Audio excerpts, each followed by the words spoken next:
I always knew I was the odd one out of my family. Being a twin should have meant having a built-in best friend, someone who understands you like no one else. But in my case, it was the exact opposite. My brother, Alex, was the golden child, the one who could do no wrong in our parents' eyes. I, on the other hand, was labeled the black sheep from as early as I can remember. Growing up, I was the one who loved being outside, playing sports, and spending time with friends. I had dreams of being a soccer player, or maybe even a coach. But my parents had no interest in my passions. They were too busy doting on Alex, who was always their little academic prodigy. Every time he aced a test or got some award, they threw extravagant parties, inviting all their friends to celebrate his brilliance. I'd stand there in the corner, trying to smile, pretending it didn't hurt that none of my accomplishments mattered to them. I remember once I got the highest score in a regional track and field competition. I was so excited to show them the medal I had won. But when I rushed home to share the news, my mom didn't even look up from her book. "That's nice," she said dismissively. "But did you hear? Alex got into the advanced math class." And that was that. My achievement was forgotten, overshadowed by yet another one of Alex's academic triumphs. At first, I thought it was just a phase that they'd eventually notice me, too. But as the years went by, it only got worse. Alex's room was always filled with new gadgets, books, and toys, while mine had the bare essentials. Birthdays were another reminder of my place in the family hierarchy. Alex would get lavish gifts, expensive tech, designer clothes, you name it. I'd get a card and maybe a book about improving myself, as if my only value was in becoming more like him. It wasn't just the material things either. I was constantly mocked for my interests. My parents called my love for sports a distraction and criticized me for spending too much time playing around instead of focusing on academics like Alex. They'd limit my time with friends, claiming it was for my own good, that I should focus more on studying if I ever wanted to be successful. It didn't matter that my grades were decent. They just weren't good enough compared to Alex's. The emotional neglect was something I couldn't quite put into words back then. I just knew I felt lesser. When I tried to talk to my parents about how I felt, I was met with cold indifference or thinly veiled irritation. "Stop being so dramatic," my mom would say. "You should be proud of your brother. He's going places." And that was the end of every conversation. Alex wasn't any better. He seemed to relish in being the favorite, using it to his advantage at every turn. At school, he would spread rumors about me, telling anyone who would listen that I was a troublemaker, that I was jealous of him. I'd get strange looks from teachers, whispers in the hallways, and more than once, I was called into the principal's office for things I never did. The worst part was that no matter what he did, my parents always believed him over me. There was this one incident that still haunts me. I must have been around 14, and Alex and I had gotten into a fight over something trivial. I think he took my favorite jacket without asking. I confronted him, and we started arguing. Suddenly, he started screaming as if I had hit him, even though I was a few feet away. Our mom burst into the room, saw Alex holding his arm and crying, and without a second thought, she slapped me across the face. "How could you?" she yelled, her eyes full of anger and disgust. "Apologize to your brother right now." I tried to explain that I hadn't touched him, but she wouldn't hear it. "Why do you always have to be so difficult?" she asked, her voice dripping with disappointment. "Why can't you be more like Alex?" Those words stung more than the slap. It was clear to me then that in their eyes, I was nothing more than a problem to be dealt with. That night, I cried myself to sleep, wishing I could just disappear.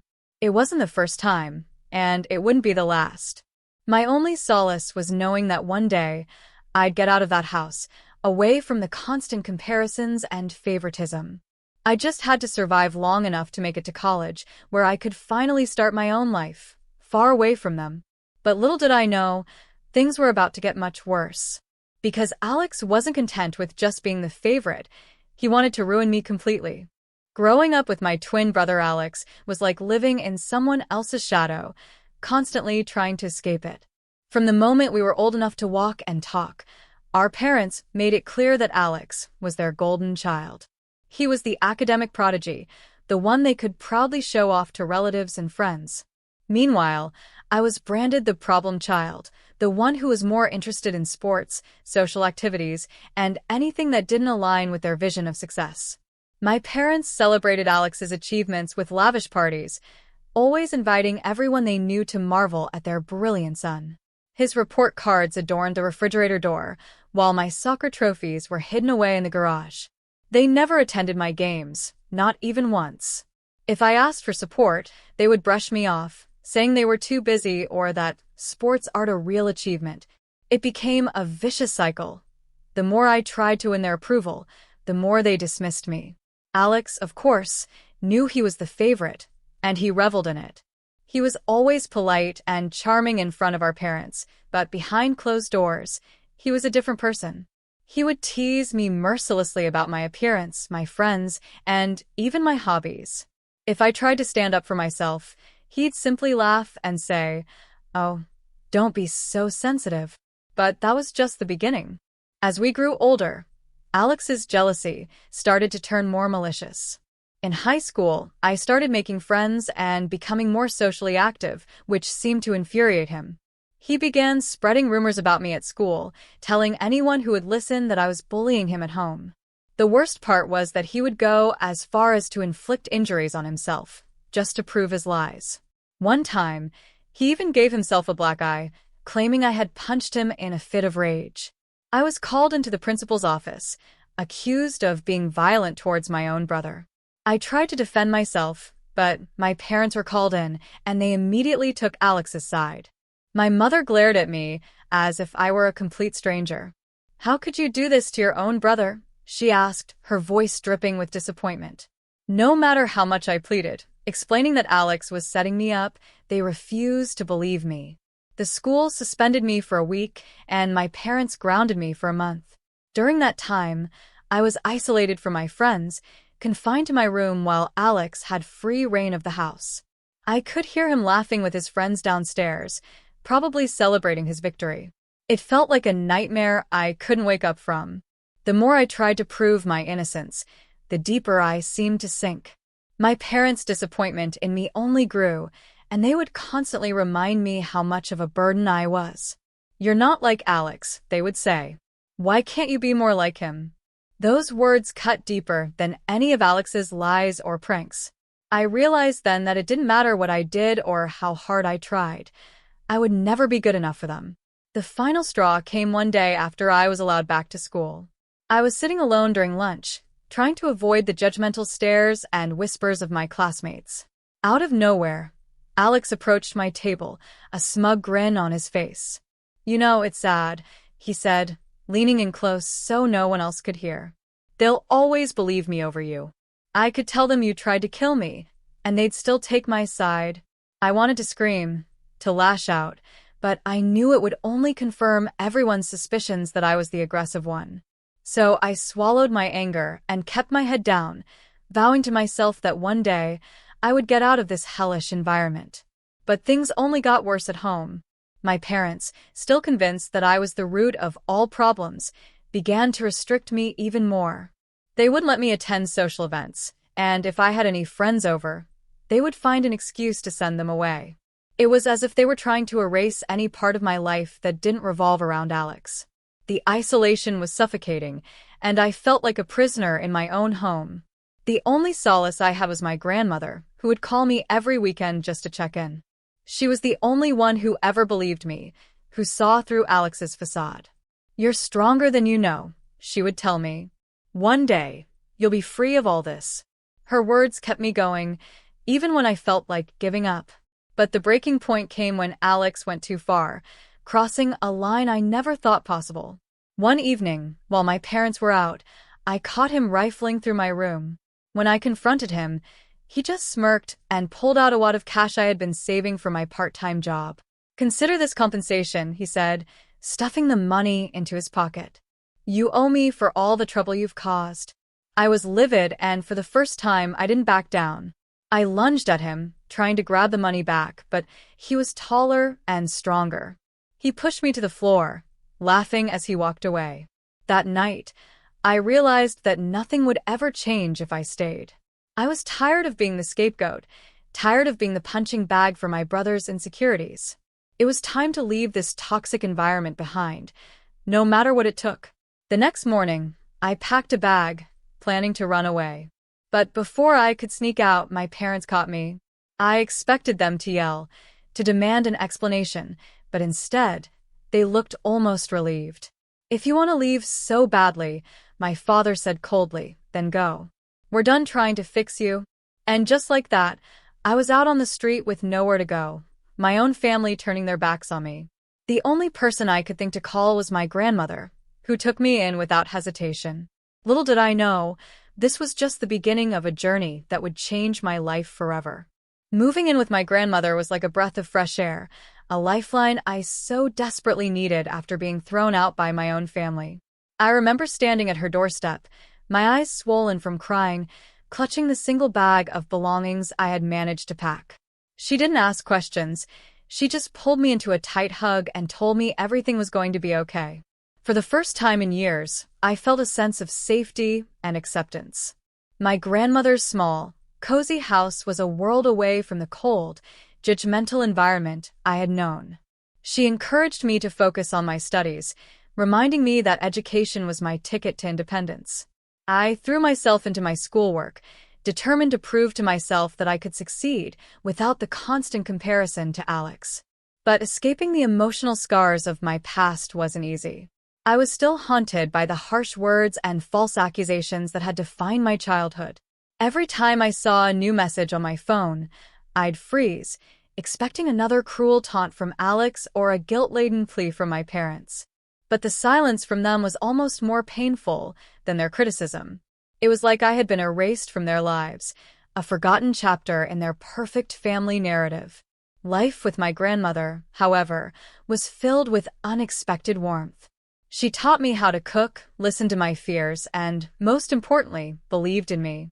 Her support was unwavering, and for the first time, I started to heal. I found comfort in the quiet evenings we spent together, sipping tea and watching old movies. She was my rock, the only family I had left, and I was determined not to let her down. Despite the newfound peace, I couldn't shake the feeling of betrayal. The wound of being cast out by my parents was still fresh, and I couldn't understand how they could so easily choose Alex's lies over their own daughter. My grandmother tried to comfort me, saying, "Some people see only what they want to see. You can't change them, but you can change yourself." Those words stuck with me. I realized I had a choice. I could either dwell on the past or carve out a new future for myself. Fueled by a renewed sense of purpose, I threw myself into school and picked up a part-time job at a local cafe. The work was tough, but I loved the independence it gave me. I was no longer the black sheep living under my parents' roof. I was forging my own path, on my own terms. I made new friends, found joy in simple things, and for once, I felt in control of my own life. But just as things were starting to look up, the shadows of my past came creeping back. One evening, while cleaning up after my shift, I received a call from an unknown number. My heart sank as I hesitantly answered, only to hear my mother's voice on the other end. It was the first time I had heard from her in nearly a year. "Your father's in the hospital," she said, her tone flat and devoid of warmth. "He had a heart attack. He wants to see you." I didn't know what to say. The man who had turned his back on me, who had allowed Alex to ruin my life, was now reaching out in his time of need. Part of me wanted to hang up, to let them face the consequences of their actions without me. But another part, the part that still longed for their acceptance, felt a pang of guilt. Against my better judgment, I agreed to visit the hospital. My grandmother, ever supportive, drove me there, offering quiet reassurances as we made our way through the city streets. The hospital was a blur of sterile hallways and fluorescent lights, the kind of place that made you feel small and insignificant. I walked in, my hands trembling, not knowing what to expect. When I entered my father's room, I was met with the sight of my parents sitting by his bedside. My mother's eyes were red from crying, and for a moment, I saw a flicker of something resembling remorse in her eyes. But it was quickly overshadowed by the cold, judgmental stare I had grown so accustomed to. "You actually came," my father said, his voice weak but laced with surprise. I didn't think you would. The air in the room was thick with tension. I stood there, feeling like an outsider in a family that had once been my own. Alex was notably absent, which didn't surprise me. He had never been one for facing consequences. My parents made small talk, tiptoeing around the real issues, until my mother finally broke down. "We need your help," she said, her voice cracking. "The medical bills, we can't afford them."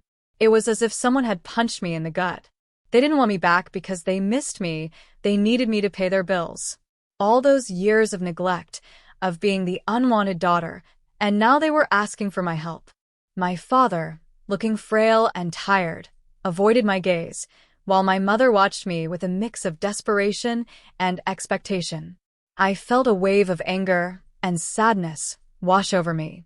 They hadn't changed.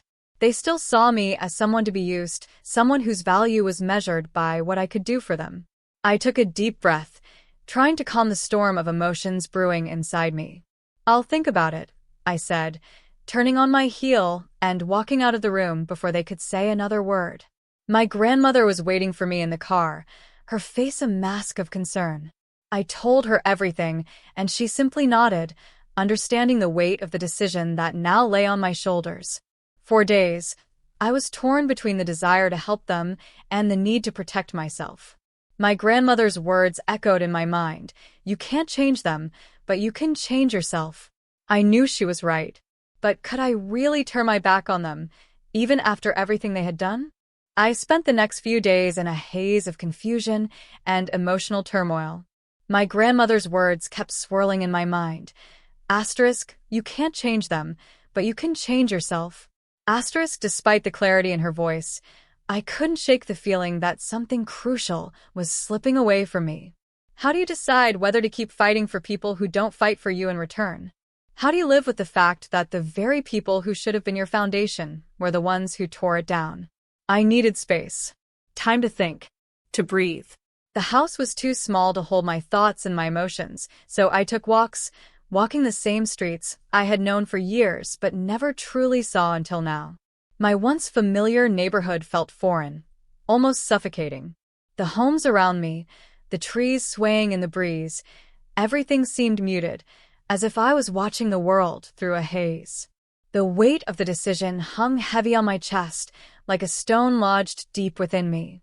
One afternoon, as I walked past the old park where we used to play as kids, I caught sight of a small group of children laughing, running in circles. They were carefree, joyful, their world simple and untainted. It made me sick.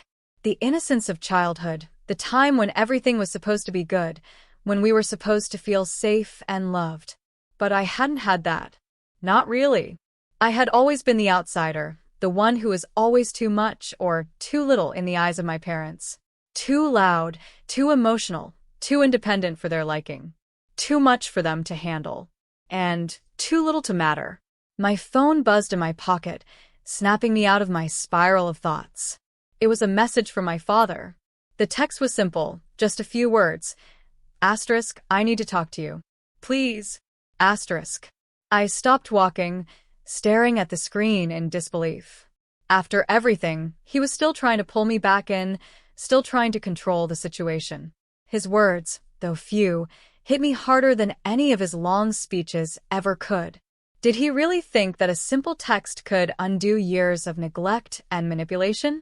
Did he believe that after everything he and my mother had put me through, I would just come running when they beckoned? My fingers hovered over the keyboard, the urge to reply overwhelming. I wanted to tell him everything, the hurt, the anger, the frustration. I wanted him to understand what they had done to me, to acknowledge the damage they had caused. But then I thought of my grandmother's words again. You can't change them. I didn't owe him anything. Not anymore. I put the phone back in my pocket and continued walking, my steps more deliberate now. I knew I had to make a choice that would determine my future. I couldn't keep letting them pull me back into their toxic web. It was time to cut the strings, even if it meant losing everything I thought I knew about family. The next few days were a blur of conversations with friends, family members, and my grandmother. Everyone had an opinion, but none of them seemed to understand the full weight of the situation. Most people would say that family is everything, that you should forgive and forget, that blood is thicker than water. But it wasn't that simple. It wasn't just a matter of forgiving them, it was a matter of protecting myself from further harm. I had spent too long letting my parents dictate my worth, my actions, my happiness. It was time to take that control back. But still, the question lingered in the back of my mind. Could I truly let them go? Could I live with the fact that I had abandoned the very people who had brought me into this world, even if they had never truly cared for me? I didn't have an answer yet, but I was getting closer. That night, I sat down with my grandmother. Her weathered hands gently held mine as I poured out everything, the guilt, the anger, the confusion. She listened, as always, without judgment. When I was done, she squeezed my hand and smiled. "You've already done the hardest part," she said quietly. "Now, it's time to decide what you want your future to look like." Her words were simple, but they resonated deeply within me. I had spent my entire life trying to please people who would never be satisfied. It was time to let go of their expectations and build my own life on my terms. And so, the decision was made. I couldn't keep living in their shadows. I couldn't keep pretending that things could ever go back to how they were. I had to move forward, even if that meant leaving my parents behind. It was time for me to find my own path, free from the weight of their expectations and the pain of their neglect. The next day, I picked up my phone again and typed out a message to my parents. It wasn't long, just a few words to make my point clear. Asterisk, I can't do this anymore. I'm done. Asterisk. I pressed send and sat back, watching the words disappear into the digital ether. It felt like a weight had been lifted from my chest, but it also left a hollow ache in its place. Was I really ready for this? Could I handle the fallout? I didn't know yet, but I was ready to find out. The aftermath of sending that message was both immediate and painfully drawn out. I kept my phone close, anxiously waiting for a response that would never come. The silence was deafening, more suffocating than any confrontation I'd imagined. I knew they had received it. I had seen the red notification. But nothing. Not even a simple acknowledgement. The message I sent, so carefully composed, so direct, hung in the air unanswered. Days passed, and I found myself checking my phone at every moment, hoping for a reply, a call, a sign that they were trying to reach out. But deep down, I knew what that silence meant. They were done with me, just as they had always been. They would never admit it, of course. They would never take responsibility for their actions, or apologize for the years of neglect and manipulation. They never had. I had always been the one to fix things, to make excuses for their behavior, to clean up the mess they left behind. But not anymore. I couldn't go back. The more I thought about it, the clearer it became. I had to let go completely. I couldn't keep holding on to a family that had never really cared for me. The hurt still lingered, but it was different now. I wasn't angry anymore. I wasn't broken by their indifference. I had accepted it for what it was, a reality I could no longer deny. I had to keep moving forward, even if that meant walking away from the people I was supposed to love unconditionally. Meanwhile, my life was changing. I had been putting more effort into my freelance writing career, and it was beginning to pay off. I had built a reputation for myself over the last few months, and opportunities were finally starting to come through. It wasn't easy. Every success was bittersweet. Every new achievement felt hollow, without anyone to share it with. But it was still mine. I had earned it. One evening, as I was working on an article for a new client, my phone buzzed again. This time, it was a call. My heart skipped a beat when I saw the name on the screen. It was my mother. I hesitated, staring at the phone for what felt like an eternity. What did she want now? After all this time, after everything that had happened, why now? I almost didn't answer. But curiosity got the best of me. I swiped the screen and put the phone to my ear. "Hellos." My voice was steady, but my heart raced. There was a long pause before she finally spoke. "We need to talk," she said, her voice surprisingly calm. "Your father and we've been thinking. We want to fix things." We want to make it right. I almost laughed, but the bitterness that followed stopped me. Make it right? After all these years of emotional neglect, after everything they had put me through, now they wanted to fix things? They wanted to rebuild a relationship that had never existed in the first place? I don't think you can, I said, my voice tight with emotion. We're sorry, sweetie, she continued, her tone soft, almost pleading. We know we haven't been there for you. We know we made mistakes. The irony of it all hit me like a slap in the face. Mistakes? This wasn't just a mistake. This was years of mistreatment, years of choosing my brother over me, years of gaslighting and emotional abuse. And now, they wanted to fix it with a few words? I'm sorry, I said, cutting her off. But I don't think I can do this anymore. It's too late. I've spent my whole life trying to make things right, trying to be what you wanted. But I can't keep doing that. There was another long pause. I could almost hear her thinking, scrambling for the right thing to say. Finally, she spoke, but her voice was different now, more distant. I understand, she said quietly.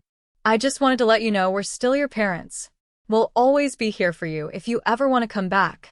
I didn't respond right away. The words felt empty, like they didn't mean anything at all. I had spent so long trying to fix things that I had lost sight of what I needed. I didn't need them. I didn't need their approval. I didn't need their love, if it came with conditions. Goodbye, I finally said, my voice barely a whisper. I ended the call, without another word. The silence that followed was more peaceful than anything I had felt in a long time. It was over. For the first time in my life, I had made a decision that was entirely for me. No guilt. No obligation. No trying to please anyone. Just me. That night, as I sat down to reflect on everything, I felt a strange sense of calm. There was no closure. Not really. But I had found something better. I had found the strength to walk away, to choose my own path. And that, I realized, was worth more than any apology or reunion could ever be. I wasn't going to be a victim anymore. I wasn't going to keep living in their shadow. It was time to live for myself. It was time to be free. The days following that call were oddly liberating. It wasn't as if everything instantly fell into place, or that I suddenly felt whole again. The emotional scars didn't vanish, nor did the sense of abandonment just disappear. But something had shifted. I wasn't carrying their weight anymore, and that made all the difference. I spent the following weeks focusing more on my work than I had in a long time. Writing had always been my refuge, but now it felt like my escape from everything. With each new project I took on, I felt a little more in control of my life. I didn't have to prove anything to anyone anymore, and that realization was both terrifying and exhilarating. I could breathe freely and without fear of judgment. During that time, my grandmother's words remained etched in my mind. You can't change them, but you can change yourself. I had spent so much of my life trying to win their approval, trying to fix everything that was broken between us, that I had forgotten how much I was capable of on my own. I didn't need their validation. I had already built something for myself, and for the first time in a long time, I was proud of it. The freedom I felt wasn't just from the weight of my parents' expectations. It was from the toxic environment they had created. I realized how much of my life I had spent trying to fit into their mold, trying to be what they wanted me to be, trying to be what he wanted me to be. But now, I could finally be myself. No more pretending. I began to think about the future. Not the one I had envisioned when I was still hoping for their approval, but the one I could create for myself. There were so many things I wanted to do. I wanted to travel more, experience life without the constant cloud of guilt and shame hanging over me. I wanted to take risks, build more than just a career, build a life. One afternoon, a surprise came in the form of a message from an old friend. Her name was Lily, and we had been close throughout high school. We had lost touch over the years, as people often do, but when I saw her name on my screen, something stirred inside me. Hey, how have you been? I saw you on that TV segment last month. It's amazing what you've done. I've always admired your strength. I wanted to reach out and catch up. I smiled as I read her words. Lily had always been one of the few people who truly understood me, who accepted me for who I was, not for who my parents wanted me to be. She was one of the rare few who never judged me for being different. We made plans to meet for coffee, and when we finally sat down together, it felt as if no time had passed. I told her about everything that had happened with my family, about the emotional roller coaster I'd been on, about the betrayal, and the ultimate release of walking away. "You did the right thing," Lily said, her eyes full of understanding. "They've had their chance to be there for you, and they blew it. You deserve so much better." For the first time in years, I didn't feel alone. I had lost so much, yes, but in that moment, I realized I had also gained something valuable: freedom. And maybe even more importantly, I had gained the ability to surround myself with people who cared about me for who I truly was, not for who they needed me to be. As we talked, I felt something shift within me. The pain of the past didn't disappear, but it became more bearable. I didn't need my parents' approval anymore. I didn't need my brother's validation. I didn't need anyone to tell me I was worthy. I already knew I was. It was a new beginning. A beginning where I wasn't defined by the past, but by the choices I made for myself moving forward. I wasn't going to let their ghosts haunt me any longer. I was done looking back. The future was mine to shape, and I was no longer afraid to take control. By the time I left the cafe, I felt lighter than I had in years. I knew the road ahead wouldn't be easy, but I was ready to face it head-on. I had everything I needed to move forward: strength, resilience, and the belief that I could create a life of my own choosing.